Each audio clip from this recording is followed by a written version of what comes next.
This is breaking news. Fair, sensational claims. Ultimately, there was no evidence that he broke any laws ever. The witnesses that were promised never materialized. The additional charges that were threatened never came. Now, thankfully, the mayor in New York can put this unfortunate and misguided prosecution behind them. The first of its kind airline upgrade corruption case is now over. And I've gotten many questions over the last 48 hours, and I felt I needed to explain to the people of New York what happened. So I'm going to start at the beginning. All major politicians get probed. The last mayor, Mayor de Blasio, did too. The difference between a probe and a case is that the U.S. attorney either declines to move forward or authorizes charges. I don't repeat that in any way to disparage Mayor de Blasio. I thought he reflected on and reacted honorably to the case against Mayor Adams, as did Governor Hochul, as did Hakeem Jeffries, as did Reverend Sharpton, as did others in standing with the presumption of innocence. You know, they've seen this movie before with this prosecutor, in the Brian Benjamin case. Brian Benjamin was the number 2 in the governor's office, the highest-ranking African-American man in Albany. It was a thin case factually, a case dismissed legally, and a matter they prosecuted anyway. And they held on to it way too long before it was dismissed. So it's necessary to discuss this moment in time where a decision is made whether or not to press charges. How does this happen, where one man moves on and Brian Benjamin and Mayor Adams are taken away? That is the moment in time you must focus on. In the scenario with the former mayor, the prosecutor used judgment, discretion.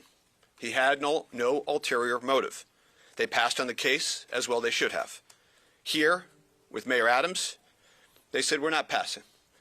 They said, we're going to get him. And so I want to take you to that moment. That moment of decision is why everything else happened here.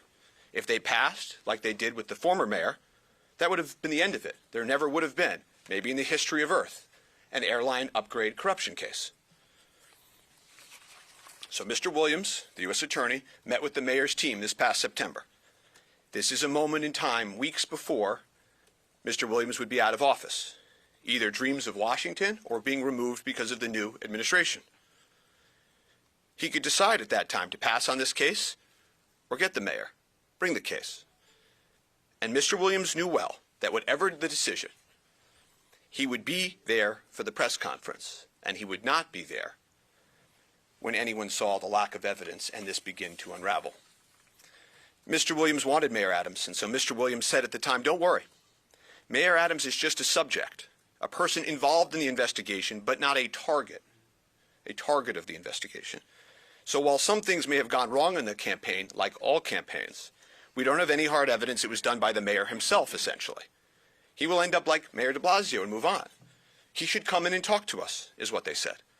It turns out that that was an improper trap, because one business day later, Mr. Williams said, oh, you haven't immediately come in? Get him. Get the mayor. That moment of trying to lure him in, that was totally improper. But all of a sudden there was this race, this need to get Mayor Adams. And Mr. Williams, as I said, wouldn't have been in office much longer, and the race was on. It's traditional at that point in time to appeal such an absurd decision to the Attorney General's office, the same office that eventually sent the directive to the Southern District to dismiss this case. That happens in the ordinary course. You appeal to them. Happens all the time. Happens for good reason. Sometimes prosecutors, for good reasons and bad, fall in love with their own positions. But Mr. Williams and his team, they called ahead to Washington. They sped it up. They said, no need to take your time and make a real presentation. We spoke to them, no process, just get Mayor Adams. And nothing after that point in time would get in their way. Nothing would stop the targeting of Mayor Adams. No policy reason would get in the way. You know, prosecutors are warned, don't bring cases in election years. Yet this prosecutor brought the case on the way out the door a month before the federal election. They say don't bring cases in election years, but they timed this prosecution at exactly the time that it would interfere with this mayoral election and interfere with your vote. And the fact that it wasn't even a real case, it wouldn't stop them either. They did things to try to bolster the airline upgrade corruption case in other ways. leaks and press conferences and threats of superseders and the threat of 45 years in prison. Have folks fake raiding Gracie Mansion to ask for a cell phone, storming the new police commissioner's house after he had volunteered to take on this important duty. A man with an unblemished record, they raided him for a 25-year-old document. They leaked it to the press. They would stop at nothing. In other words, there was a disconnect between what happened here, some upgrades, and the level of aggression they used in trying to get him. And you should ask yourselves why. Has there ever before been an airline upgrade corruption case in American history? Did such a novel theory warrant trying to imprison the sitting black mayor of arguably the world's most important city for 45 years? Why are they doing this? There's a fentanyl crisis. There's missing children. There's gangs. They couldn't lend their resources there. They have people going to interview flight attendants from a decade ago to talk about legroom. Why did this happen? Why did it go so wrong?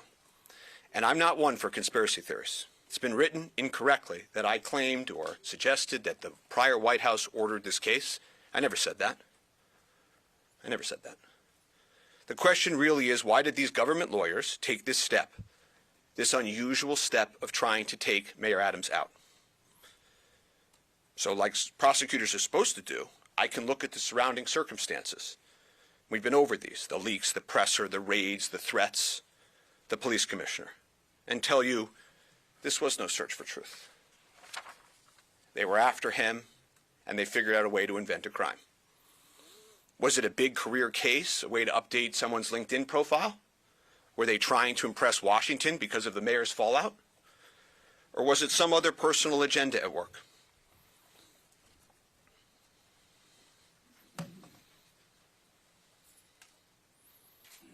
Ask yourself,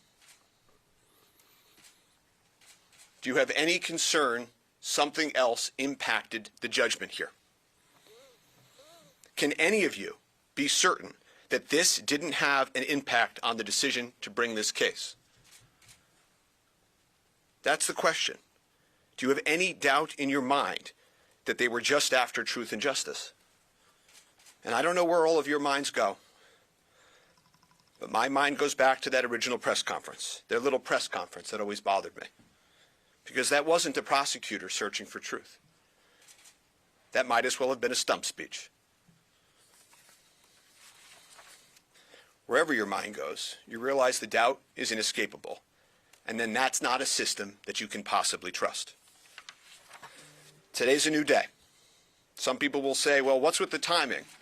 Conspiracy theories. Was there a deal? And of everything I say today, remember this. People want to point to the Department of Justice now fixing this miscarriage of justice, today, this new day, this moment in time, as if this is the moment the system lost its way. That couldn't be more backward, couldn't be more further from the truth. The truth is, justice was missing long ago when they attacked the mayor. That decision, that was the moment in time. When zealous prosecutors bring suspect cases, guess what? People ask questions. We have conviction integrity units. We have oversight. We have people asking, what were the motivations? Why bring such a novel case? That's a good thing. We want that. We need that. The truth is, Maine Justice was supposed to review this case before it was filed. They never really did. The Southern District fast pitched it. But here and now, the Department of Justice has done what they should have done all along. Ask these hard questions. In so doing, they review the entire history of this investigation, like the decision to execute made-for-TV search warrants and leak it to the press. With all this information, they could not just give the Southern District the benefit of the doubt and assume nothing improper played a role here. That's why they wrote the memo that they did. Sure, they don't come out and say right away how weak and suspect the case is, but they know no witnesses come forward publicly. They know the evidence didn't add up. And of course, that's what they're doing when they're balancing the equities and the other issues here. The mayor is not the merchant of death or some corrupt mayor. He was upgraded on an airplane every couple of years before he was even mayor. And on the other side of the analysis, as they correctly state, this has threatened the integrity of the proceedings. It's implicated concerns of the Attorney General order, the executive order, and the Justice Manual itself. The same thing I've been saying since the beginning. This case grew from a rotten tree.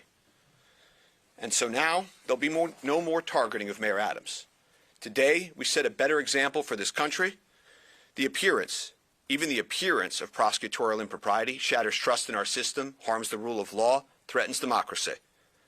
Our past two presidents have both said this emphatically and repeatedly, that the system can be and has been weaponized. We've seen this happen in other countries. We've seen this happen throughout history, and it has shaken democracy before. Does that mean you can never go after a country's leaders? Of course not.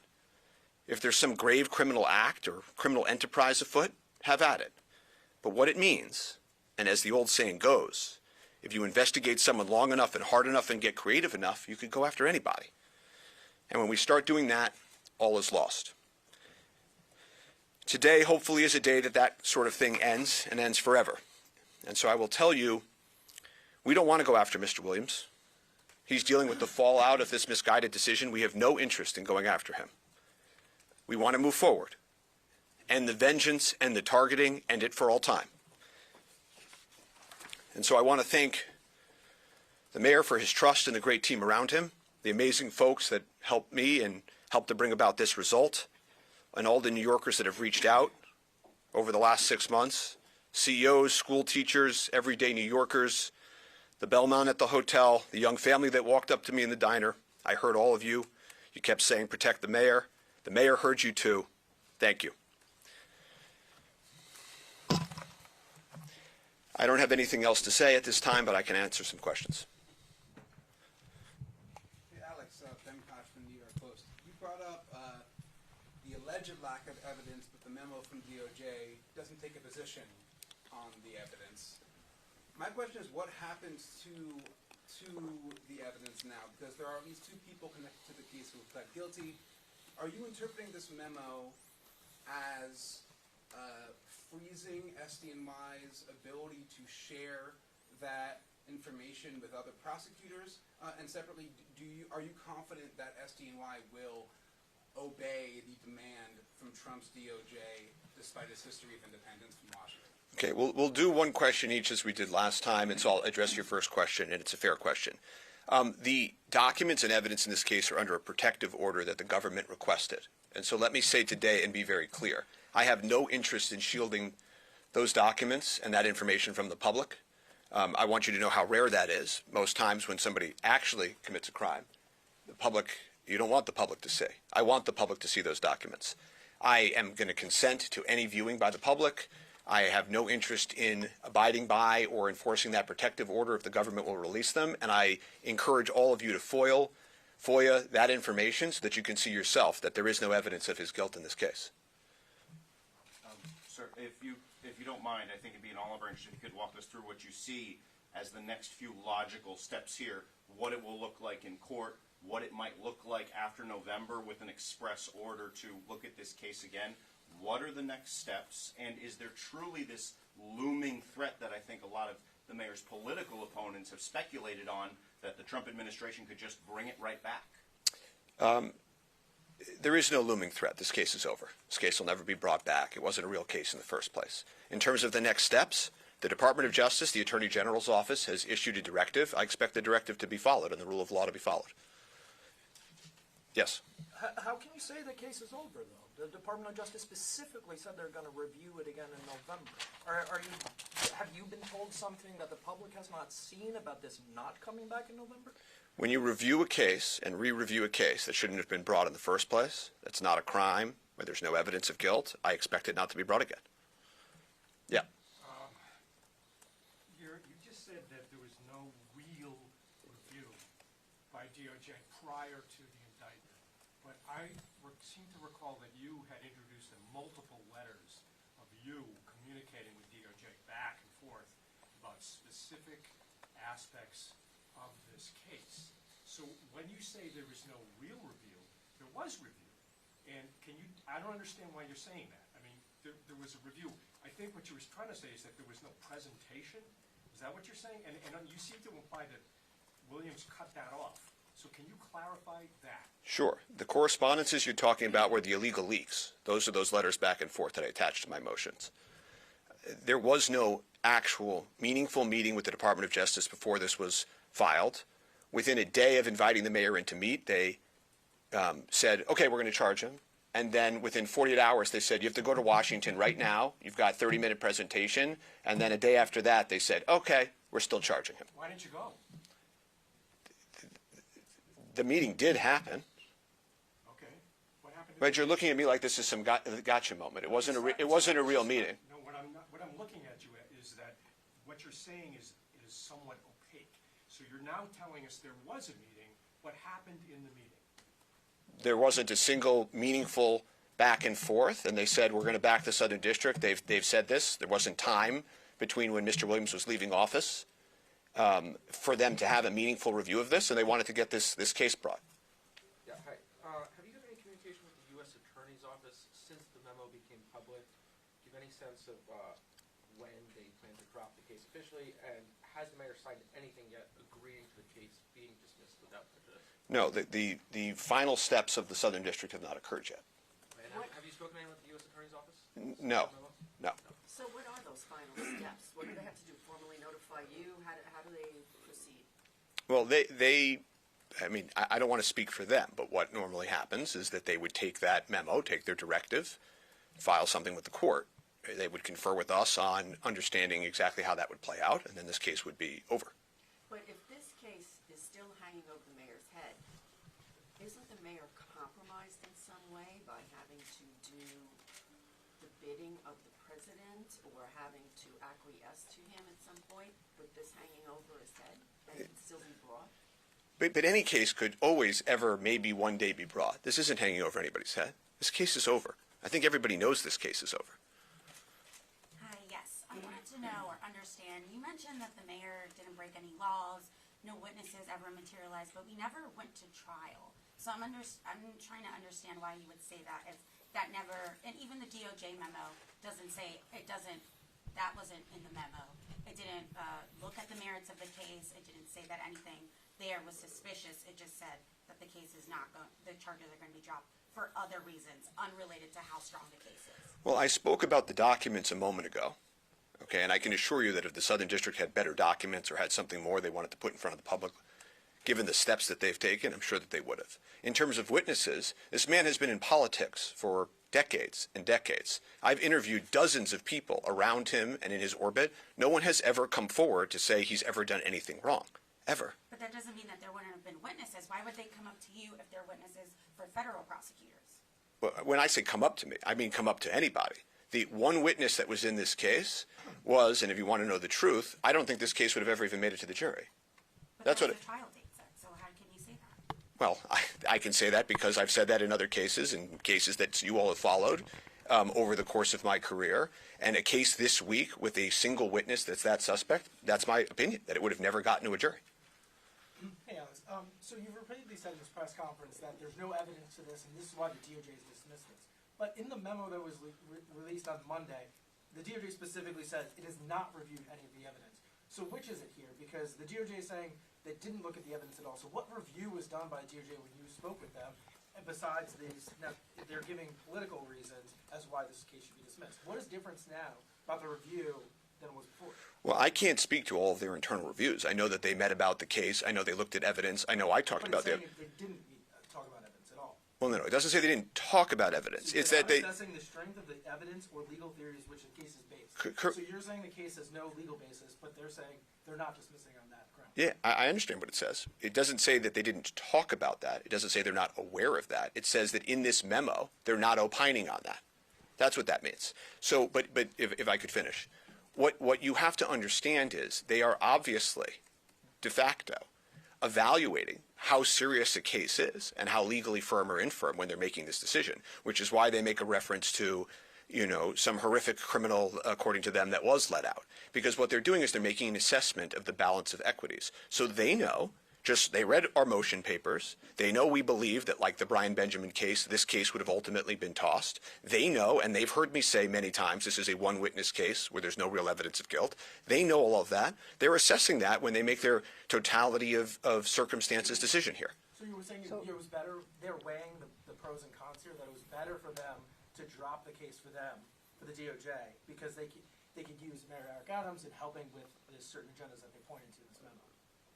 I don't really understand your question. No, what I'm saying to you... You're evaluating the pros and cons and weighing against whether to bring the case or not and what good it does them to not bring the case. I mean, you've referenced the Brian Benjamin case. It was because the witness passed away. I mean, that's why it was dropped. But here you're saying that they weighed the pros and cons of the two. So which is it? Is it the evidence or they're weighing the pros and cons of bringing the case?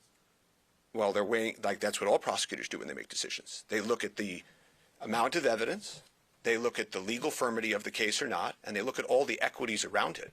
In other words, as I've been saying since this began, does it make sense to take out the mayor of the most important city on this country over a novel legal theory with one witness? And any other prosecutor, I think, other than this office that had evaluated that, would have said no. And this one prosecutor said yes. And that's my position, and that will always be my position. And many, many other legal experts, scholars, pundits, ex-judges, ex-prosecutors have reached out to me to share the same position. This isn't my position alone. A lot of people thought this case was weak and legally infirm. A lot of people questioned the judgment of bringing this case. So the mayor's opponents are trying desperately to prevent the judge from granting the dismissal of the case. One is asking the judge to appoint a special prosecutor. Another is asking the Manhattan District Attorney to take over the case. I wonder if you think either one of them have a chance of prevailing, but do you think it's because, while the mayor said yesterday he wants to restore his character and convince people that he has good character, that this is another attempt by politicians to try to impugn his character? I mean, do they have a chance in trying to raise the issue that it could be a special prosecutor or the DA, or is that out the window as well? And how does that affect, in the court of public opinion, the mayor's attempts to restore his good name? Yeah, of course, politics can infect these things at any point. Obviously, the people writing the letters to the court are not victims of any crime. There were no victims of any crime, right? They're political opponents. And they're going to do what they do, and I expect that the prosecutors in the court will follow the rule of law, and this will go away.